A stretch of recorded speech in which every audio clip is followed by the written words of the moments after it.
साथियों कि जैसा कि हम लोग अभी तक बात कर रहे थे लोगों से, अलग अलग लोग हमें यहाँ मिल रहे थे। हमें अब यहाँ पर में जो मिले हैं वो राष्ट्रीय मूल निवासी महिला संघ के कुछ साथी हमको यहाँ मिले हैं। मैडम, सबसे पहले तो आपका परिचय बताइए। जय मूल निवासी सर, मैं कुंदा तोड़कर, राष्ट्रीय अध्यक्षा, राष्ट्रीय मूल निवासी महिला संघ, नई दिल्ली।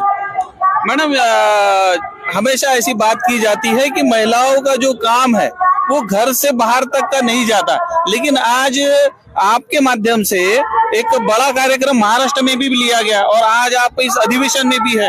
क्या मकसद है मैडम इस अधिवेशन का, बताइए। सर, हमारा मकसद ये है कि व्यवस्था परिवर्तन, यह हमारा मकसद है। राष्ट्रीय मूल निवासी महिला संघ का मैं राष्ट्रीय अध्यक्ष हूँ और हमारी ये ऑफशूट विंग है, बामसेप की ऑफशूट विंग है और बामसेप का उद्देश्य है व्यवस्था परिवर्तन, जो कि हमारे महापुरुषों का उद्देश्य था। यहाँ की जो ऊंच नीच पर आधारित, जातीयवाद पे आधारित, भेदभाव पर आधारित व्यवस्था चेंज करना, बदलना, यानी व्यवस्था परिवर्तन करना हमारे महापुरुषों का उद्देश्य था। वही उद्देश्य बामसेप लेकर चल रही है और राष्ट्रीय मूल निवासी महिला संघ का भी वही उद्देश्य है कि यहाँ के बहुजनों को आजादी दिलाना। यहाँ 1947 में भारत देश आजाद हुआ, मगर कुछ मुट्ठी भर लोगों के हाथ में ये आजादी गई है। ये हमारे स्वातंत्र्य उनके हाथ में गया, संविधान उनके हाथ में गया। उन्होंने संविधान का इम्प्लीमेंट नहीं किया और इसीलिए बहुजनों को आजादी नहीं मिली। आज भी हमारे भारत देश में 83 करोड़ जनता आज भूख बली के कगार पर है, यानी आधे पेट खाते हैं, आधे नंगे रहते हैं। ये हमारी वास्तविकता है बहुजन समाज की। और महिलाओं पे भी बहुत अत्याचार हो रहे हैं। आपको मणिपुर का उदाहरण मालूम है। हमारी आदिवासियों के महिला जो है थी, आदिवासी लोग जो मणिपुर में रहते थे, तो उनके जल, जमीन, जंगल यानी अपने कब्जे में करने के लिए, जो कि केंद्र में बीजेपी की सरकार है, राज्य में बीजेपी की सरकार थी, तो उन लोगों ने आदिवासियों का जल, जमीन, जंगल छीनने के लिए आदिवासी और मैतेई समाज में झगड़ा लगाकर महिलाओं पे अत्याचार किए, आदिवासियों पर अत्याचार किए और महिलाओं को नंगा करके उन पर सामूहिक बलात्कार करके उनको घुमाया गया। और ये केवल हम लोगों ने एक वीडियो देखा, मगर 200 महिलाओं पे अत्याचार हुए और उन महिलाओं पर अत्याचार करके जमीन के अंदर जेसीबी से गाड़ दिया गया। तो इस तरह से महिलाओं पे अत्याचार हो रहे हैं। आज किसानों पे भी अत्याचार हो रहे हैं। किसानों को विरोध में कानून बनाए जा रहे हैं, जो कि एमएसपी की मांग है किसानों की, कि जो वो फसल तैयार करता है उसके ऊपर निर्धारित, जो उसको खर्चा आता है उसके ऊपर निर्धारित भाव मिलना चाहिए, मगर गवर्नमेंट नहीं दे रही है। इसीलिए विदर्भ के किसान ज्यादातर खुदकुशी कर रहे हैं, क्योंकि अपने बेटी की शादी तक नहीं कर पा रहे हैं, अपने बच्चों को पढ़ाई तक नहीं दे पा रहे हैं, इसीलिए वो खुदकुशी कर रहे हैं। आज बेरोजगारी बड़े पैमाने पर है सर। बड़े हमारे हर घर में बच्चे जो कि पीजी किए हुए हैं, डॉक्टरेट, इंजीनियर किए हुए बच्चे आज 10-15 हजार पर प्राइवेट में आज नौकरी कर रहे हैं। तो 15 हजार में सर हमें किराया देना पड़ता है घर का, तो कैसे जिएंगे 15 हजार में हमारे बच्चे। आज मैंने भी नौकरी की है, 50 हजार मेरी सैलरी थी, आज टीचर लोगों की 1 लाख तक सैलरी है, तब जाके हम अच्छा जीवन जी पाते हैं। मगर 10-15 हजार में कोई मुझे बताए कि कैसे जी सकते हैं। तो इस तरह से गुलामी थोपी जा रही है हमारे बच्चों पर। हर घर में बच्चे बेरोजगार दिखाई दे रहे हैं और कर्मचारियों की भी प्रॉब्लम है। कर्मचारियों की पेंशन बंद कर दी है। जो एमएलए है, एमपी है, इनको 2-2 पेंशन दिए जाते हैं, जो कि 5 साल काम करते हैं और मरते दम तक वो पेंशन लेते हैं। और हमारे जो कर्मचारी वर्ग है वो 35 साल सेवा देते हैं सर, तो उनको पेंशन बंद कर दी है उनकी। ये सारासार अत्याचार हो रहे हैं हर कम्युनिटी पर। आज आदिवासियों की भी प्रॉब्लम है, एससी के प्रॉब्लम है, ओबीसी के प्रॉब्लम है। आज आदिवासियों की जल, जमीन, जंगल छीनी जा रही है। हमारे गढ़चिरौली में वहाँ एक प्रोजेक्ट बनाया है, अभी माइंस चल रही है और उसमें आपने पूरे देश भर में काफी सारी समस्या है करके आपने गिना है। मैडम, सबसे पहले आपका परिचय बताइए। मैं डॉक्टर कीर्ति नागदेवे हूँ। मैं गवर्नमेंट सर्वेंट हूँ, MBBS MD पैथोलॉजी में। अभी मैडम ने बताया कि देश भर में काफी सारी समस्या है, आदिवासियों पे है, एससी पे है, एसटी पे है, ओबीसी पे है, माइनॉरिटी अलग परेशान है। सभी लोग इस देश में प्रताड़ित है। क्या लगता है ये सारे प्रताड़ना के पीछे कौन है? सर, इस देश में हमें दुश्मन की पहचान करना जरूरी है, क्योंकि दो वर्ग इस देश में हमें दिखाई पड़ते हैं मोटे तौर पे। एक शासक वर्ग दिखता है और एक गुलाम वर्ग दिखता है। जिनकी समस्याएं है ना सर, वो गुलाम है, और जिनकी समस्याएं नहीं है वो शासक वर्ग है।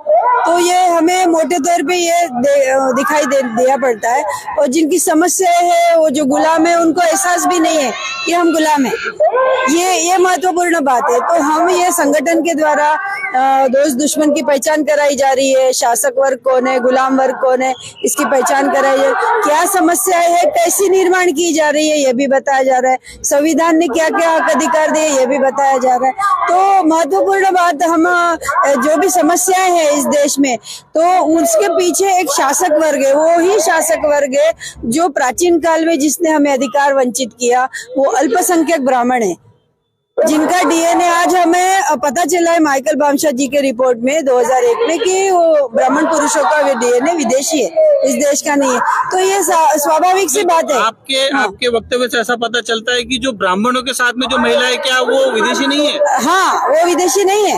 ये ब्राह्मण के घर की महिला है और बाकी सभी महिलाओं का डीएनए एक ही है। ये डीएनए रिपोर्ट से सिद्ध हुआ है सर। तो जब हमारा देश में हमारा देश है, अगर आपका घर होता है, आपके घर के नीति नियम आप निर्णय नहीं लेते हो, है ना, तो कोई और निर्णय ले रहा है आपके घर के नीति नियमों के, तो नेचुरली आपको वो नहीं देगा आपके हक अधिकार।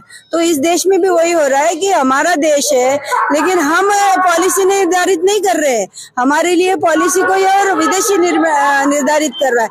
तो वही विदेशी है जिसने हमें हजारों सालों से शिक्षा, संपत्ति, शस्त्र से वंचित रखा था, और संविधान के द्वारा हमारे महापुरुषों ने वो अधिकार दिए, मगर वो संविधान उन्हीं के हाथों में है जो जिसने हमें प्राचीन काल से वंचित किया था। तो ये महत्वपूर्ण बात है। हमारी समस्याओं के पीछे विदेशी ब्राह्मण अल्पसंख्यक है, ये निश्चित है। और हम डाटा के तहत भी हम इसको देख सकते हैं और समझ सकते हैं कि उनका लोकतंत्र पर कब्जा है। तो मैडम, जैसा कि आप आदिवासी समुदाय से भी आते हैं, एक डीलिस्टिंग का मामला बड़े पैमाने पे चल रहा है, क्या कहेंगे इसके बारे में आप? सर, डीलिस्टिंग ये आरएसएस षड्यंत्र के तहत आदिवासी और धर्म परिवर्तित आदिवासी इनमें झगड़ा लगाने का षड्यंत्र कर रही है। जो मणिपुर में उन्होंने झगड़ा लगाया आदिवासी और मैतेई, उसी तरह से पूरे भारत देश में आदिवासी और धर्म परिवर्तित आदिवासियों में झगड़ा लगाना चाहती है। तो सर, महत्व का मुद्दा है, इन लोगों ने, हमारे आदिवासी लोगों ने धर्म परिवर्तन क्यों किया? हमारे सामने बहुत बड़ा उदाहरण है सर, डॉक्टर बाबा साहेब आम्बेडकर जी का। तो उन्होंने धर्म परिवर्तन क्यों किया? अगर इस देश में डॉक्टर बाबा साहेब आम्बेडकर को मानवता के तहत अगर उनको बिहेवियर किया जाता, मानवता की उन्हें अगर बिहेवियर किया जाता, तो क्यों बुद्धिस्ट धर्म नहीं करते? तो उनको तो यानी यहाँ के जानवरों को पानी को छूने का अधिकार था, मगर इंसानों को पानी को छूने का अधिकार नहीं था सर। इसीलिए बाबा साहब ने मानवता प्रस्थापित करने के लिए, मानवता के सभी अधिकार हमारे लोगों को दिलाने के लिए धर्म परिवर्तन किया। इसी के पीछे ये भी कारण है, आदिवासियों ने जो धर्म परिवर्तन किया, क्रिश्चियन धर्म किसी ने अपनाया, किसी ने मुस्लिम धर्म अपनाया, क्योंकि ये क्रिश्चियन मिशनरी जो है ना सर, हमारे गढ़चिरौली के जंगलों में जाकर आदिवासी लोगों को सेवा दे रहे हैं। स्कूल खोली है, हॉस्पिटल खोले हैं और उनको सेवा दे रहे हैं। तो वो लोग अपने आप धर्म परिवर्तन कर रहे हैं। तो इसमें क्या बड़ी बात है? अगर मुझे भी कोई कुछ मदद करता है तो मैं भी धर्म परिवर्तित कर सकती हूँ। और महत्व का बात यह है कि आदिवासी लोगों को धर्म ही नहीं है। नहीं, डीलिस्टिंग के माध्यम से अगर डीलिस्टिंग होती है तो आदिवासी समुदाय पे क्या इफेक्ट गिरेगा इसका? सर, आदिवासी लोगों पर बहुत बड़ा अन्याय होने वाला है, अत्याचार होने वाला है, कि जो कि आज 7.5% आदिवासी है, उसमें से कुछ लोग क्रिश्चियन धर्म अपनाया, किसी ने मुस्लिम धर्म अपनाया, तो ऐसे 3.5% है। अगर ये चले जाते हैं डिलिस्टिंग बोले तो पहले लिस्टिंग समझना पड़ेगा, लिस्टिंग बोले तो लिस्ट बनाना, और डिलिस्टिंग बोले तो लिस्ट में से उनको डिलीट करना। तो आरएसएस हमारे लोगों को, धर्म परिवर्तित लोगों को डिलीट करना चाहती है और हमारे ही लोगों का साथ सहयोग करके जनजाति संरक्षण मंच निकालकर उसके नेतृत्व में बड़े बड़े मोर्चे निकाल रही है। उनका कहना है, उनकी मांग है कि इनको हक अधिकार नहीं देना चाहिए, उनको लिस्ट में से डिलीट करना चाहिए, ऐसी उनकी मांग है। तो अगर इनको 3.5% आपका ऐसा कहना है कि जो आदिवासी को अलग से अधिकार जो दिए हैं 5वीं 6वीं अनुसूची के माध्यम से, उन अधिकारों को खत्म करने का कहीं ना कहीं डिलिस्टिंग मामला है। अच्छा, तो मैडम आपका परिचय बताइए। मैं वो प्राध्यापक सुचिता खोबरागड़े, राष्ट्रीय मूल निवासी महिला संघ एम्प्लॉइज विंग की महाराष्ट्र की प्रदेश अध्यक्ष हूँ। मैडम, संविधान को लागू हुए आज 70-72 साल से ऊपर हो गया, आजादी के 75 साल का महोत्सव चल रहा है, फिर भी क्यों महिलाएं, SC, ST, OBC, माइनॉरिटी के जो लोग हैं अक्सर उनके ऊपर में अन्य अत्याचार देखने को मिलते हैं? क्या संविधान सही तरीके से लागू नहीं हो पा रहा है? नहीं सर, डॉक्टर बाबा साहब आम्बेडकर जी ने बताया था कि मैंने संविधान तो बहुत अच्छा निर्माण किया है, उसे अगर 100% अगर अमल में लाया जाए तो SC, ST, OBC और माइनॉरिटीज को उनको हक अधिकार मिल जाएंगे, संवैधानिक हक अधिकार। लेकिन अगर वो गलत हाथ में अगर जाता है तो इनको हक अधिकार मिलेंगे ऐसा मैं नहीं सोचता, और हुआ भी वैसे। 1950 से जो यहाँ पे सत्ता में आए हुए जो लोग हैं, RSS के बाइंडेड जो लोग हैं, उन्होंने कभी भी संविधान के 100% अमल बजावनी जो है ना वो की नहीं है।